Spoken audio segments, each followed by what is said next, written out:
नमस्कार दोस्तों, मैं Dharmendra Verma online study with DK में आपका बहुत बहुत स्वागत करता हूं। जैसा कि यदि आप हमारे रेगुलर वीडियो देख रहे होंगे तो आप सभी को पता होगा कि हम यहां पर यूपी टेट के जो 2011 से लगाकर 2022 तक आपके पेपर हुए हैं उनके हर सब्जेक्ट के टॉपिक वाइज यहां पर प्रश्न लेकर आ रहे हैं, जिसमें आज आपको यहां पर पर्यावरण अध्ययन में प्रमुख लोकनृत्य से प्रश्न पूछे गए आपके यूपी टेट एग्जाम में 2011 से 22 तक, उसमें मेले से प्रश्न पूछे गए और जनजाति से।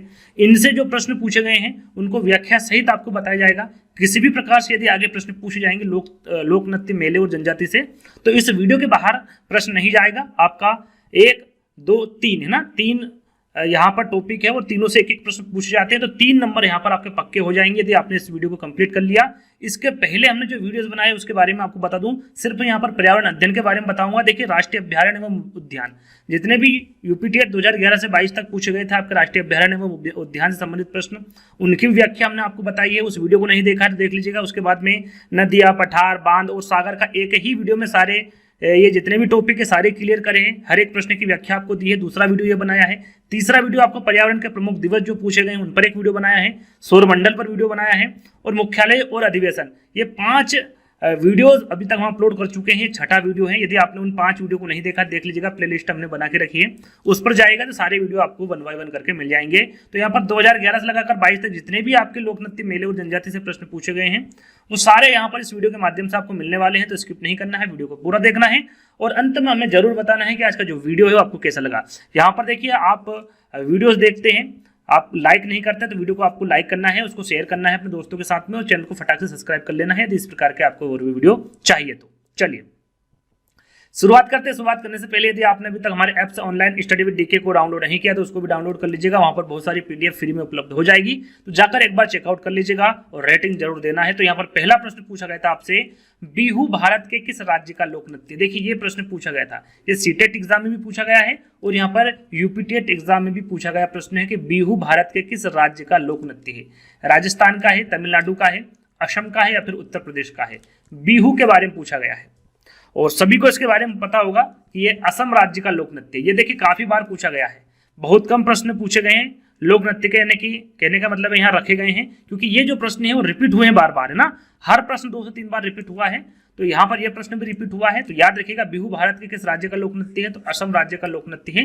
तीसरा वाला विकल्प आपका सही होगा। यूपी टेट में जो आगे पूछे जाने वाले जो लोकनृत्य है किस प्रकार के पूछे जाएंगे उस हिसाब से यहाँ पर लिखा गया है कि जैसे घूमर नृत्य के बारे में आपसे पूछा जाए कि घूमर नृत्य कहाँ का लोकनृत्य, तो आपको पता होना चाहिए ये आपका राजस्थान का है। भरतनाट्यम कहाँ का है, तो ये आपका तमिलनाडु का है ना। रासलीला कहाँ का लोकनृत्य है, तो ये आपका उत्तर प्रदेश का है। यहाँ पर एक और है नौटंकी, है ना, ये जो नौटंकी है ये भी आपका उत्तर प्रदेश का लोकनृत्य है। कथकली ये आपका केरल का है। ये प्रश्न भी आपका यूपी टेट एग्जाम में पूछा गया था, आगे ये प्रश्न आएगा, ध्यान दीजिएगा। जो कथकली है ये कहाँ का लोकनृत्य है, तो केरल का है। कुचिपुड़ी पूछा जा सकता है आगे, तो ये किसका होगा, आपका आंध्र प्रदेश का होगा। ये 4-5 जो लोकनृत्य है ये इंपोर्टेंट है, वेरी वेरी इंपोर्टेंट है, इनको याद कर लीजिएगा। आगे हम बात करें, अगला प्रश्न जो लोकनृत्य से पूछा गया था, पूछे गए प्रश्न है। तीसरा प्रश्न है जो आपका जनजाति से, थारू जनजाति से प्रश्न पूछा गया था। भारत में थारू जनजाति कहाँ निवास करती है, थारू जनजाति, है ना।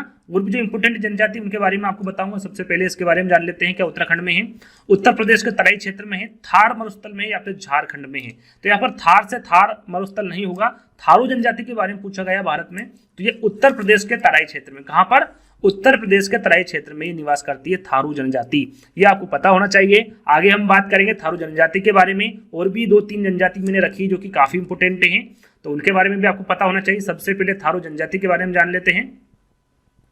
जैसे कि यहाँ पर प्रश्न में था, है ना, विकल्प में था उत्तर प्रदेश के तराई क्षेत्र में। यहाँ से शुरुआत करते हैं कि थारू समुदाय के लोग जो है वो भारत और नेपाल दोनों देशों में पाए जाते हैं। भारत में भी पाए जाते हैं और आपके नेपाल में भी पाए जाते हैं। और भारतीय तराई क्षेत्र में अधिकांशता, यदि यहाँ पर देखिए, जैसे कि यहाँ पर विकल्प में दे दिया उत्तर प्रदेश के तराई क्षेत्र, तो आपने टिक कर दिया। लेकिन राज्य के बारे में भी आपको पता होना चाहिए, ये उत्तराखंड में, उत्तर प्रदेश में तथा बिहार राज्य में ये आपके रहते हैं ये लोग, जो थारू जनजाति के लोग होते हैं। और याद रखिएगा, एक और प्रश्न पूछा जाता है, काफी प्रचलित है, कि दीपावली को शोक पर्व के रूप में कौन सी जनजाति मनाती है। वैसे अभी नहीं मनाती है वर्तमान में, लेकिन पहले ये मनाया जाता था। दीपावली को शोक पर्व पूछा जाए आपसे तो आपको पता होना चाहिए कि दीपावली को शोक पर्व के रूप में कौन मनाते थे, तो याद रखिएगा थारू जनजाति मनाते थे। साथ में यहाँ पर भील जनजाति। यदि आपसे पूछा जाता कि भारत की सबसे बड़ी जनजाति है, देखिए कहीं कहीं गोंड जनजाति के बारे में भी मिलता है आपको, है ना, गोंड जनजाति।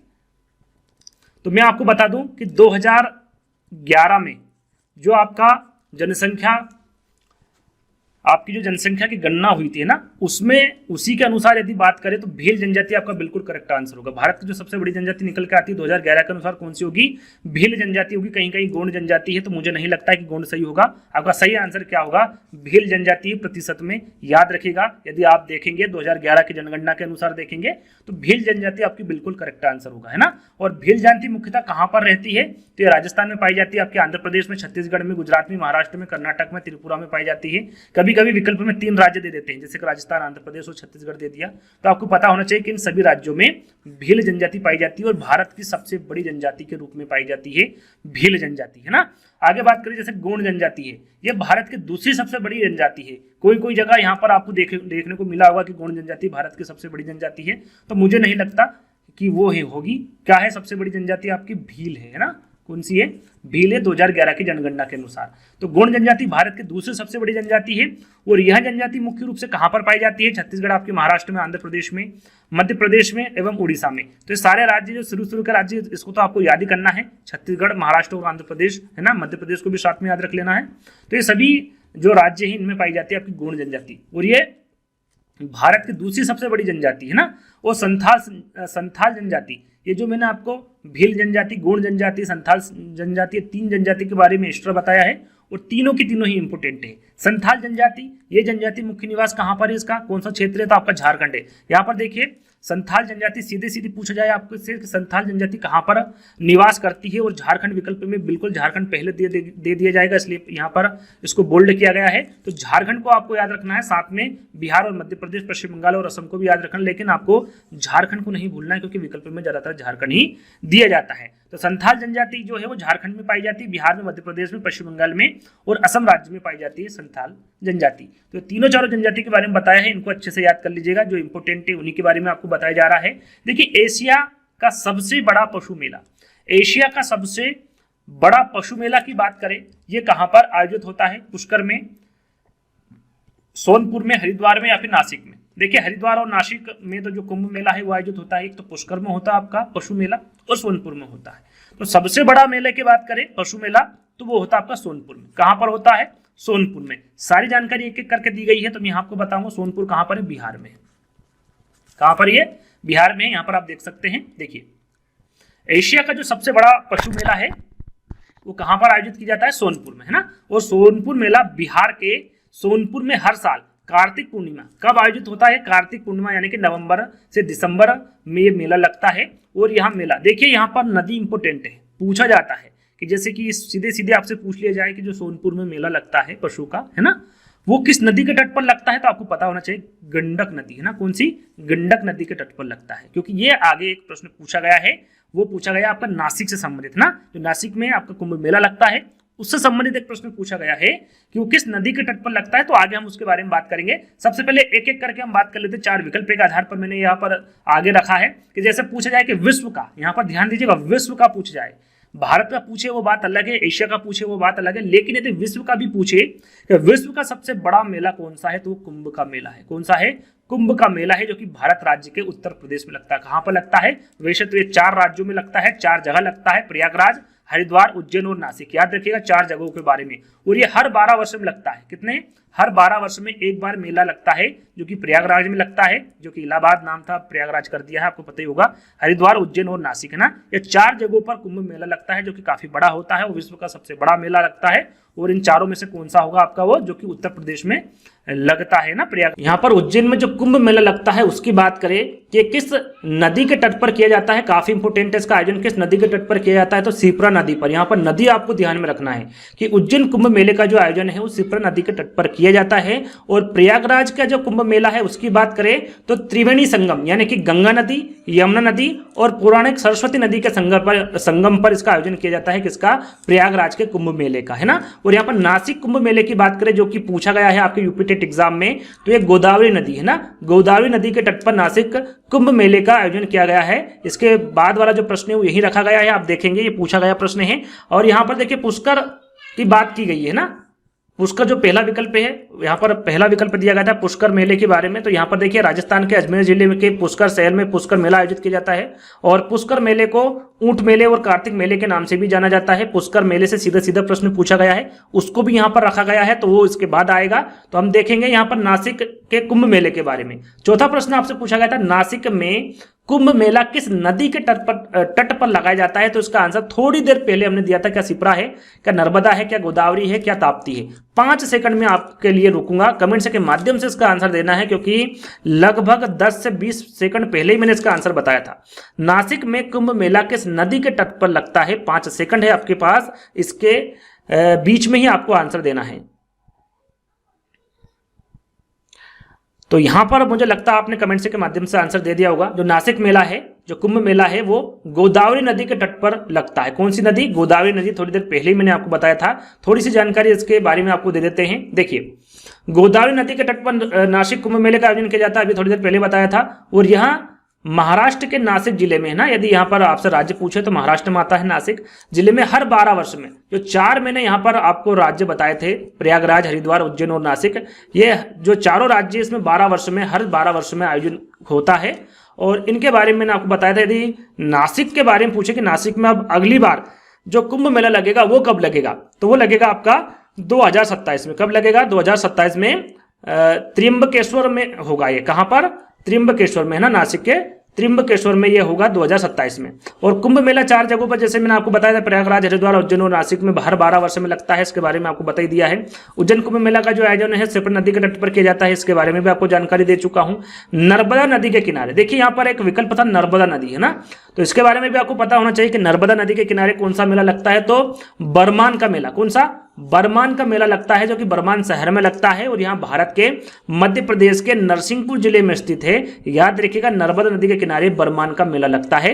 यदि पूछा जाए तो आपको पता होना चाहिए। 5वां प्रश्न, जैसे मैंने पुष्कर मेले के बारे में आपको बताया था कि सीधा सीधा आपसे पूछा गया था कि पुष्कर मेला कहाँ आयोजित किया जाता है। क्या जयपुर में, उदयपुर में, जोधपुर में या फिर अजमेर में? ये प्रश्न भी आपका यूपी टेट एग्जाम में पूछा गया है। तो पुष्कर मेले के बारे में पूछा गया, थोड़ी देर पहले मैंने आपको बताया था। चाहे तो आप इसका आंसर कमेंट्स के माध्यम से दे सकते हैं, क्योंकि कुछ समय पहले ही मैंने इसके बारे में आपको बताया था। जो पुष्कर मेला है ये अजमेर में आयोजित किया जाता है। कहां पर? अजमेर में। 4th वाला विकल्प आपका सही होगा। इसके बारे में थोड़ी सी जानकारी दे देते हैं, वहां पर कम जानकारी आपको दी गई थी, क्योंकि प्रश्न के अनुसार रखा गया था उसको, है ना। पुष्कर मेला राजस्थान के अजमेर जिले के पुष्कर शहर में आयोजित किया जाता है। कहां पर? पुष्कर शहर में, है ना। और ये अजमेर जिले में है। और यहाँ पर राज्य पूछे तो कौन से राज्य में है? राजस्थान राज्य में है। और यहाँ 5 दिनों का मेला है। कितने दिनों का मेला है? ये 5 दिनों का मेला है, जो कार्तिक शुक्ल एकादशी में शुरू होता है और कार्तिक पूर्णिमा पर सप्ताह समाप्त हो जाता है। यानी कि कार्तिक शुक्ल एकादशी से शुरू होता है और कार्तिक पूर्णिमा पर यह समाप्त हो जाता है। टोटल ये 5 दिन चलता है। और पुष्कर मेला को कार्तिक मेला के नाम से भी जाना जाता है, ऊंट मेला के नाम से भी जाना जाता है, थोड़ी देर पहले मैंने आपको बताया था, है ना। और साथ में विभिन्न प्रकार की प्रतियोगिता और आकर्षक कार्यक्रम को भी यहाँ पर आयोजित किया जाता है। तो यहाँ पर पुष्कर मेले के बारे में भी आपको सारी जानकारी होना चाहिए। यहाँ पर इस प्रश्न में इसके जिले के बारे में पूछ लिया गया। आगे यहाँ पर कब मनाया जाता है इसके बारे में भी पूछा जा सकता है, तो आपको पता होना चाहिए। चलिए, 6ठा प्रश्न और लास्ट प्रश्न। जो मैंने 5 प्रश्न आपको बताए हैं वो ऐसा नहीं है कि एक एक बार पूछे गए हैं। लगभग सभी प्रश्न 2 से 3 बार पूछे गए हैं। हर यूपी टेट एग्जाम में एक एक प्रश्न तो पूछा ही गया है। तो यदि आपने ये वीडियो कंप्लीट वॉच कर लिया तो आपके 3 नंबर कहीं नहीं जाएंगे। छोटा सा वीडियो, ज्यादा बड़ा नहीं है। यदि आपने वॉच कर लिया तो 3 नंबर आपके पक्के हो जाएंगे। किस देश में क्रिसमस का त्योहार गर्मियों में मनाया जाता है? सबसे सरल सा प्रश्न, सभी को पता है। जापान है, भारत है, ऑस्ट्रेलिया है या फिर अमेरिका है। तो वो देश कौन सा है जो क्रिसमस का त्योहार गर्मियों में मनाया जाता है? तो वो देश कौन सा होगा? आपका ऑस्ट्रेलिया होगा। कौन सा होगा? ऑस्ट्रेलिया होगा। हमारे जो ऑस्ट्रेलिया को छोड़कर जो बाकी देश है आपने देखा होगा उत्तरी गोलार्ध में स्थित है। कहां पर है? उत्तरी गोलार्ध में है। लेकिन जो ऑस्ट्रेलिया है वो कहां पर है? दक्षिण गोलार्ध में स्थित है। इसलिए क्रिसमस का जो त्योहार है वो गर्मियों में मनाया जाता है। अब गर्मियों में कब मनाया जाता है? तो 25 दिसंबर को मनाया जाता है। कब मनाया जाता है? 25 दिसंबर को मनाया जाता है आपका क्रिसमस का त्योहार। तो ये जो टोटल 6 प्रश्न थे जो कि आपके यूपी टेट एग्जाम में पूछे गए थे, जो पूछे गए उन्हीं को लिया गया है, यहाँ पर ज़्यादा फालतू प्रश्न नहीं रखे गए, जो पूछा गया है उन्हीं के बारे में आपको बताएंगे। आगे यदि और भी कोई से विषय पर आपको वीडियो चाहिए तो आप बता सकते हैं। बहुत सारे बच्चों ने SST की मांग की है तो उस पर भी हम जल्दी वीडियो लेकर आएंगे। संस्कृत की मांग की थी, उसकी आपने की थी कुछ समय पहले, तो उसको भी हम धीरे धीरे पूरा कर रहे हैं, है ना। जैसे जैसे हमें टीचर मिलते जाएंगे वैसे वैसे आपके जो ख्वाहिशें हैं, जिन सब्जेक्ट पर आपको वीडियो चाहिए वो आते जाएंगे, है ना। तो आज का वीडियो हम यहीं पर समाप्त करते हैं। जल्दी ही दोस्तों एक नई वीडियो के साथ मिलेंगे। जब तक के लिए धन्यवाद।